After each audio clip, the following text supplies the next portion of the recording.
Archaeologists and scientists often understand the world better than most of us, but that doesn't mean they have all the answers. Every now and then, a discovery emerges that leaves even the brightest minds puzzled and amazed.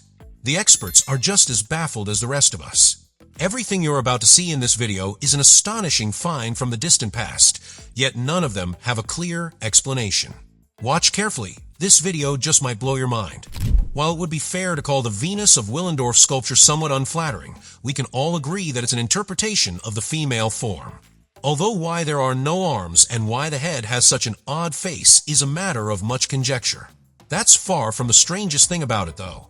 Incredibly, seemingly almost impossibly in fact, this Oolitic limestone sculpture is more than 30,000 years old. A civilian named Joseph Werman discovered it in the town of Willendorf, Austria, in 1908 and was briefly accused of forging it. But testing has confirmed its age. That makes it one of the oldest and most sophisticated works of Stone Age art known to humankind. Some experts believe that women of the era may have carved sculptures like these themselves, with the lack of facial features and disproportionate body sizes attributed to the fact that they didn't own mirrors. Without a reflection, they could only carve according to their own interpretations of their form. That doesn't explain why the statue doesn't have feet or arms, though. Finding Viking artifacts in Europe isn't unusual. The Vikings raided almost everywhere on the continent, conquering and pillaging as they went, and they left plenty of archaeological evidence behind them on their travels. What is unusual, though, is finding a huge collection of more than 100 Viking swords all buried in the same place. That place is Ravala, just outside Tallinn, the capital city of Estonia.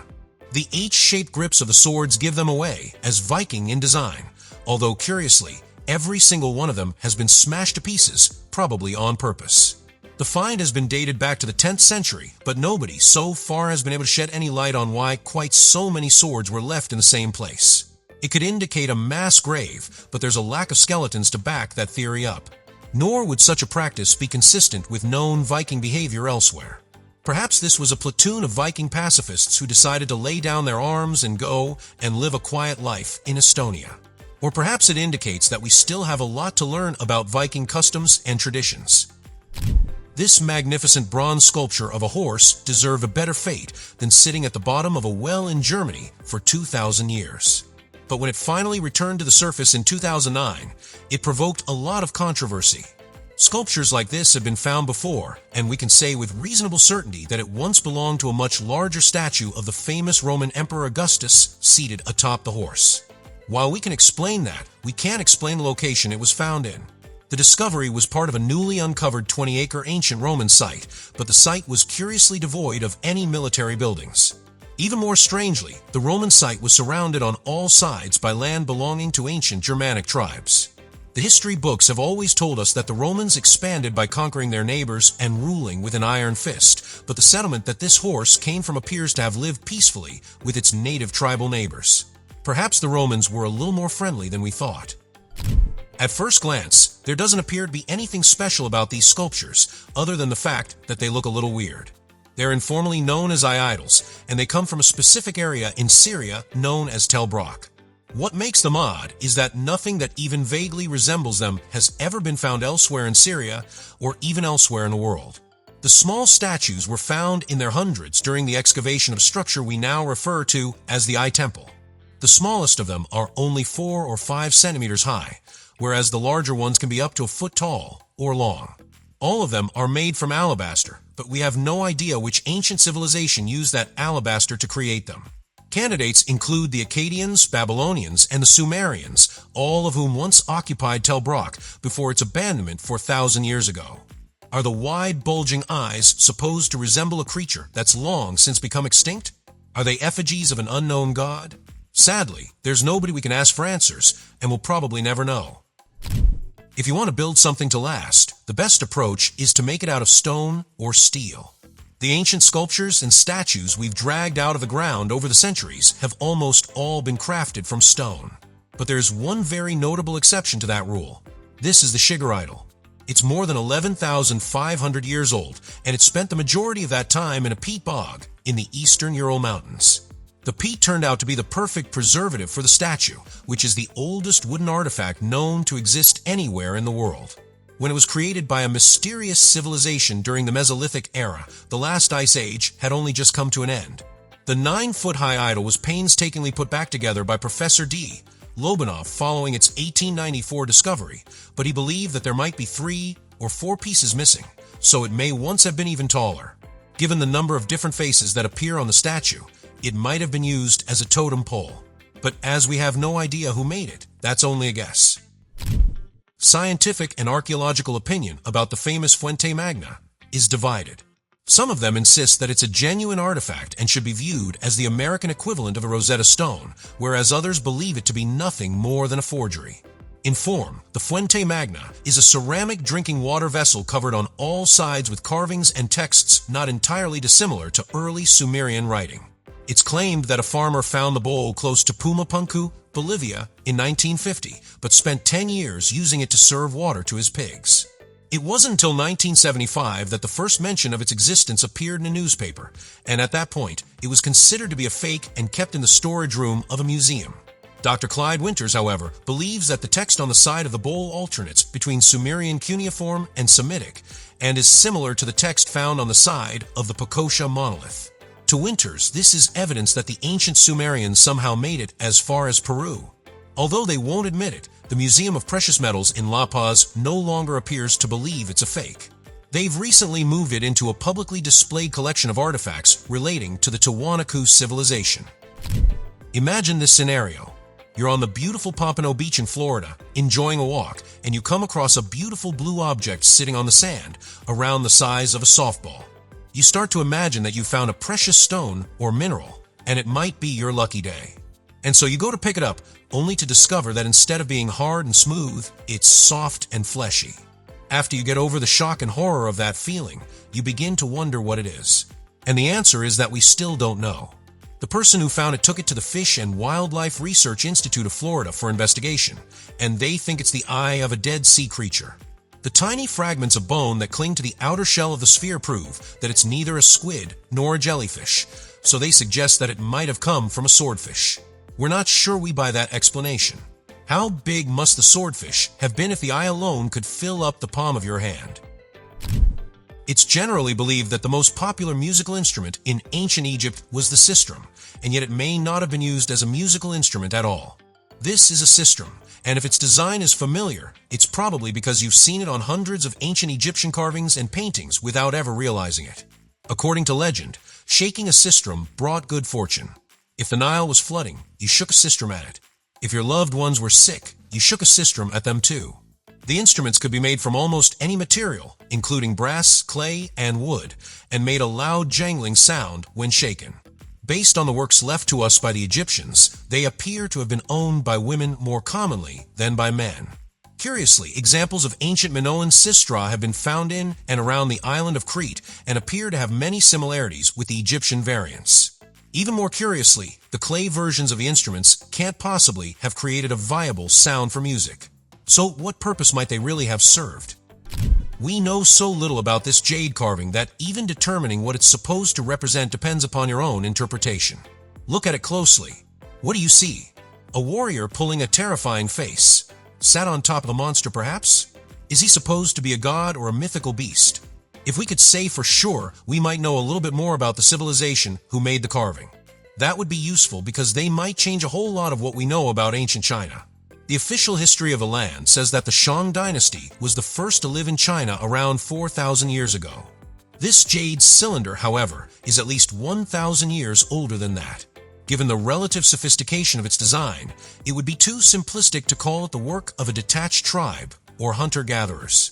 We may therefore have to rewrite the history books and start looking for further evidence of an advanced people living in China before the days of the Shang dynasty, possibly one which based itself around Liangzhu, where the cylinder and its strange carving was found. When it comes to the Sabu disc, scientists and experts would very much like you to accept their weak suggestion that it might be a candlestick holder and ask no further questions about it. Unfortunately for them, people have many further questions. One of them is why the artifact, which is also sometimes known as the schist disc or the Saqqara disc on account of the fact that it was found in Egypt's North Saqqara, is so singular in nature. If candlestick holders look like this, and were common in Egyptian homes 5,000 years ago. Why have we never found another one? Why is it made from obsidian, which is so unsuitable for that purpose? More pressingly, why is it shaped like a wheel, when as far as we know, the Egyptians hadn't discovered the wheel 5,000 years ago? Ever since it was first located in 1936, people have been struck by just how closely the disc resembles a steering wheel. We're not surprised that conspiracy theorists believe it to be evidence of spaceships or time travel. We just wish we had a better explanation. The discovery of a 15th century skeleton on the Venetian island of Lazaretto Nuovo caused quite a stir in 2012 because it had a stake driven straight through its gaping jaw. At first, the archaeologist working at the site assumed that the poor woman in the grave had suffered a violent death, but further investigation revealed something far stranger. The stake had been hammered through her skull post-mortem. Matteo Bornai, who has had the opportunity to examine the body, believes that the body points to a 16th century fear of vampires. During times of plague, bodies were thrown into mass graves to save on space and cost. When the graves were opened to add more bodies, grave diggers were shocked and petrified to see that the hair and fingernails of the previously bodied corpses appeared to have grown. Not only that, thanks to chemical corrosion from the decaying bodies, the burial shrouds appear to have been shredded and torn. The only conclusion that the people of the time could reach is that the dead weren't staying dead, and so they hammered a stake through them to make sure they didn't claw their way back up to the surface. Sticking with the topic of ancient Egypt for a moment, it's hardly a secret that the Egyptians were big on funeral rites and rituals. That is, after all, why they built the pyramids.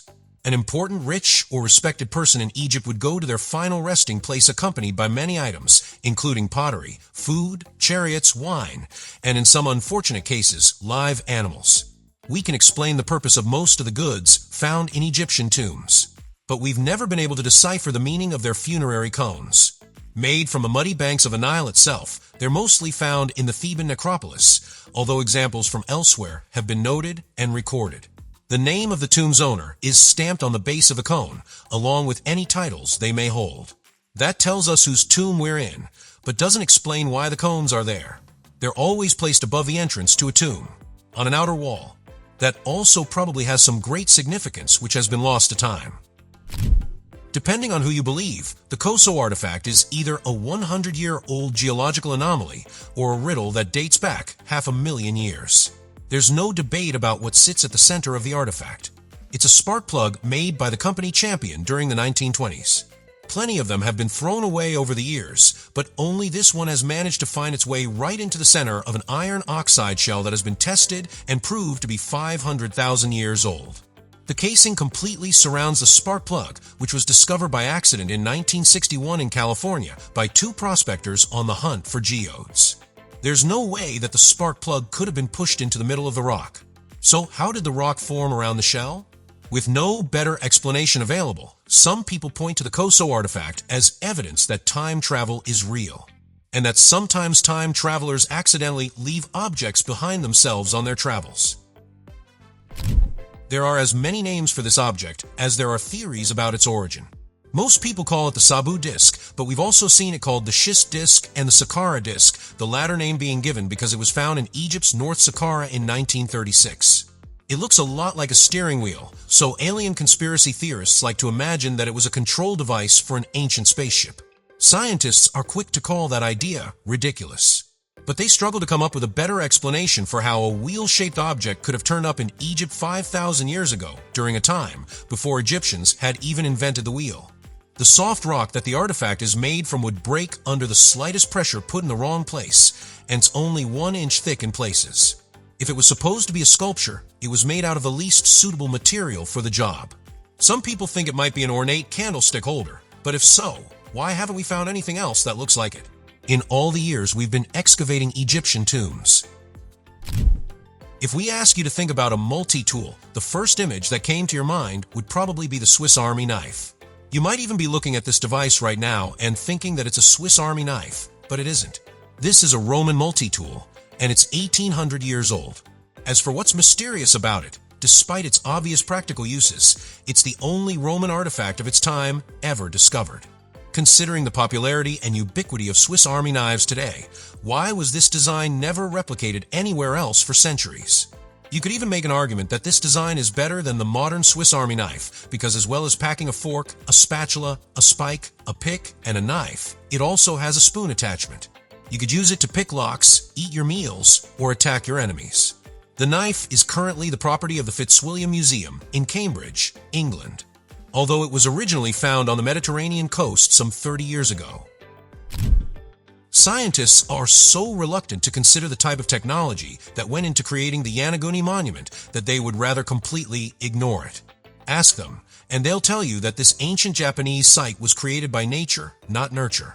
Found underwater below the Ryukyu Islands, this site is more than 10,000 years old and is sometimes described as Japan's answer to the legendary lost city of Atlantis because it was once above the waves instead of beneath them. While we can't argue that sandstone does occasionally break off in straight lines and block shapes when it erodes, it's less common to see triangle shapes in naturally eroded sandstone. There's no shortage of triangles at Yonaguni, and nor would erosion explain the series of holes that appear to have been drilled into the stones. 4,000-year-old stone tools and pottery fragments have been found at the site, confirming it was once inhabited. But what kind of 10,000-year-old technology could have done this? Who could the builders of the monument possibly have been? Walk up to a crowd of archaeologists and mention the topic of the Tartaria tablets, and you're likely to start an argument. They can all agree that they're old, but not on how old. They can also agree that they're significant, but not how significant. The tablets were found in Tartaria, Romania in 1961 at a site known for its collection of Neolithic artifacts. The tablets can't be carbon dated because of a poorly thought out conservation method that was applied to them after their discovery. And the geology of the area they were discovered in is mixed and uncertain. The oldest date postulated by a scientist for their creation is 5,300 BCE. Those who believe that they're more recent than that suggest 2,750 BCE as a more likely date. That makes the symbols on them contentious. If the tablets are over 7,000 years old, the primitive writing inscribed on them would be the oldest in the world. But even then, there's no agreement on whether the text is made up of Inca symbols or Proto-Sumerian. This heavily decorated skull looks like the early stages of the process we would go through today to replicate the appearance of a person from their skull. But it's actually an ancient Aztec artifact. There have been several examples of skulls like this found in Mexico, including the skull of the smoking mirror, and they're thought to be depictions of the mighty creator god Tezcatlipoca. A real human skull is used as the base of pieces like this, with the back of the skull cut away so the interior can be lined with fur from a deer. A hinge was also fitted so the jaw, still containing its original teeth, could be moved. Straps would then be fitted into the skull so Aztec priests could wear them during ceremonies.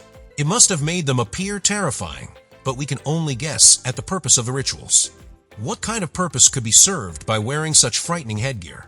And why did the Aztecs always choose blue turquoise tiles to decorate the skulls with? The color was clearly important, but we'll probably never know why. But sticking with the topic of strange discoveries in the desert, meet Atta, the 6-inch high skeleton from the Atacama Desert that some people believe is the body of a tiny alien. To make it even creepier, the skeleton was found in the churchyard of a deserted town called Lenoria.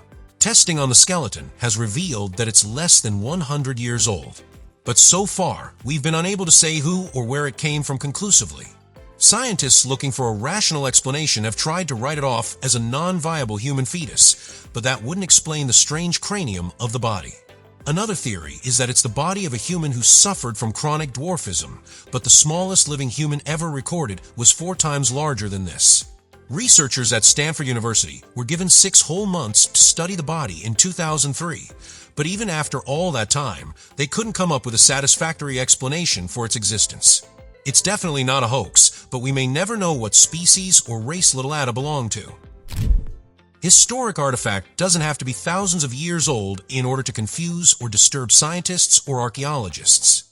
We need only pay a visit to the Medieval Crime Museum of Rothenburg, Germany, for evidence of that. There you'll find some gruesome and brutal examples of medieval shame masks. Made of cold, hard metal, the masks came with exaggerated expressions intended to mock the wearer and would have been heavy and painful to wear. It's thought that they were used most commonly during the 17th and 18th centuries, although their presence in the museum reveals a confusion among experts about when the practice started and when it ended. Some records in Britain indicate that similar devices known as skulls bridles used during the 16th century. Intended as a punishment for a gossiping woman, the mask included an attachment that went inside the wearer's mouth and pushed down their tongue, preventing them from speaking.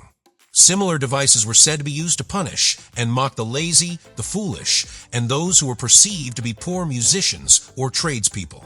Unfortunately, we have no way of knowing how much of this information comes from imaginations of excitable Victorians and how much is based on real-life happenings.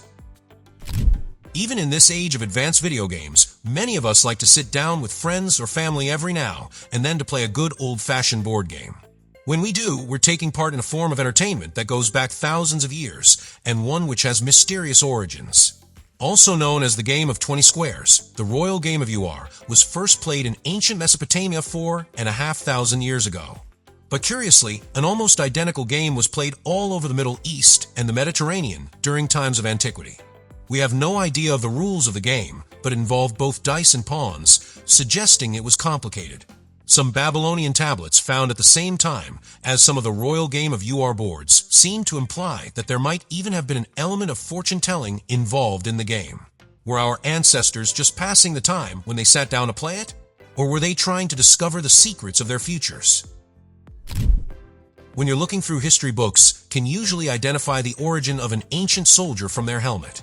Roman helmets look very different from Viking helmets, and Viking helmets look very different from Anglo-Saxon helmets.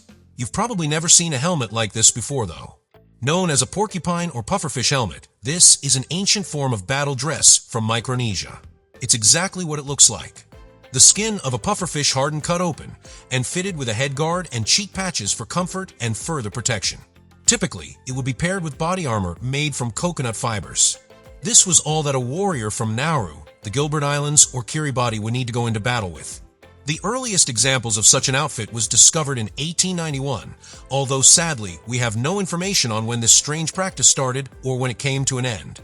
As you've probably guessed by now, neither do archaeologists or scientists. Almost every civilization in the world has stories and legends about giants, and yet we've never found evidence that a giant species of humans ever existed. Or have we? There have been photographs of enormous human skeletons being excavated from the ground all over the internet since 2004, but no single story about giants ever got as much attention as the one that appeared in the Hindu Voice Monthly in 2007. According to that article, these pictures came from the unearthing of a massive skeleton by a team from National Geographic in India in March 2007. Many people think that the pictures speak for themselves, but it didn't take long for people to start calling them hoaxes or frauds. If this is the work of Photoshop, it must have been a very talented graphic artist. It's not surprising that the world's authorities would want to discourage people from believing the photos are real. So is it really a fake? Or is the fake story just a cover-up of a truly astonishing discovery? While brooches have never really gone out of fashion, it feels like we don't put as much effort into their design as we used to. Name a single brooch made this century as impressive or detailed as the brooch of Cheseldown, a relic of Anglo-Saxon England that dates back to the 6th century. Found in 1855, the heavily decorated brooch is made of silver gilt and niello, but would have served no grander purpose than holding its owner's clothes together. Back then, nobody had yet invented the zipper or the button. There are signs of a southern Scandinavian influence on the brooch, although nobody has ever been able to decode the hidden meaning of the carvings. There's a confusing mixture of long-eared quadrupeds featured on the center of the brooch and face masks all over the footplate and the side lobes. Images of scrolls appear elsewhere, and they're surrounded by triangles. Whoever designed this brooch was presumably trying to communicate something about either themselves or the brooch's owner. But without a means of translation, we can't even begin to guess at what they were trying to say. Seriously, what are those four-legged creatures with the long ears? Subscribe to the channel, turn on the notification bell, and enjoy watching new videos on my channel. Thanks for watching and see you soon.